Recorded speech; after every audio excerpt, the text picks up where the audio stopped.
Good morning, Falcons. I'm Joanna. And I'm Maddie, and you're watching The Falcon Report. God, I can't believe I just failed a test. I feel like not smart at all right now. Well, being smart can actually mean a lot of different things. Well, like what else? Well, Lily made a story to tell us all about it. The theory of multiple intelligences suggests that there are at least 8 types of intelligence: linguistic, logical, spatial, musical, bodily kinesic, interpersonal, intrapersonal, and naturalistic. But when asked what it means to be smart, 78% of people associated the words with academic success and grades. Being smart probably means, to me, like having just like overall good knowledge and being able to pick up things quickly, and if not, working hard to understand it. Getting good grades, but also like having life skills to navigate yourself. Get good grades. To get good grades. Good grades and just doing well in school. To get good grades. Have good grades. To get good grades. Getting good grades and like understanding what you're learning about in like your classes. I think that it means like having your whole like life balanced and like doing like outside of school stuff and balancing with inside of school stuff, and also grades too, but obviously like that anyone, whenever they think of smart, they think of grades, but it's not like a defining factor. Recognizing patterns and then improving off of them. Being smart means to me just being a hard worker and being passionate about what you do. It means to be emotionally intelligent and to be able to be around other people in a mature manner and to take care of other people's feelings as well as your own in a social space. Being able to make good decisions, especially like under pressure, and like your ability to learn.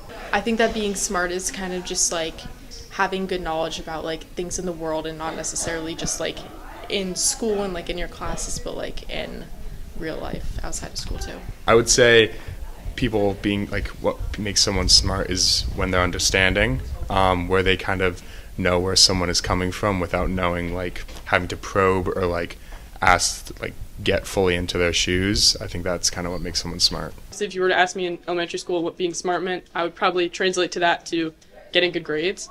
But now, as I've matured in high school, I recognize that being smart is more than like your grades in school.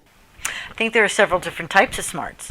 There are book smart, people who could, study, take a test, and just ace it. I think there are people smart, people who have higher emotional intelligence, who are able to grasp concepts, maybe not through a book, however, through living experientially, are able to understand it. I think they're street smart. You can take someone who goes to Harvard or Columbia, who had straight A's, and put them on the street, and they can't get their way out of a paper bag. So I think that the definition of smart is quite broad. Oh, maybe I'm smarter than I thought. What are you doing? Well, I'm doing Pi and ASL. Okay. Why? Well, it was Pi Day last week, and Mu Alpha Theta had a whole event for it. Peyton can show us. Take a look.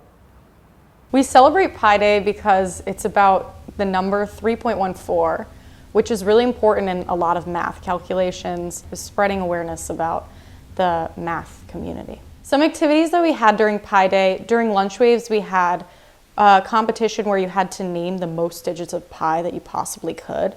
And the winner was actually able to name 151 digits, which is crazy. We also had a Rubik's Cube competition during lunch as well. The biggest event for Pi Day was this scavenger hunt where you had to find the most paper pies around the school. And the winner of that got to pie Mr. Wallach and Dr. Hatzis in the face.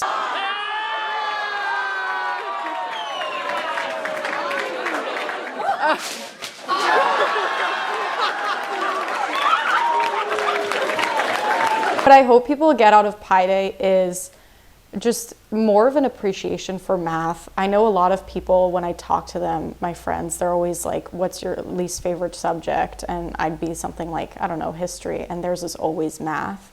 And so I kind of just want people to learn to love math a little bit more, and with something as fun as like pieing your principal or one of your math teachers in the face, I think it brings more of a lightheartedness to math that we don't really have in the classroom. That's so awesome. I want to learn all of pi. Well, I can teach you. So it goes 3.14159. Okay, that's all the time we have for today, Falcons. Once again, I'm Joanna. And I'm Maddie, and this has been The Falcon Report.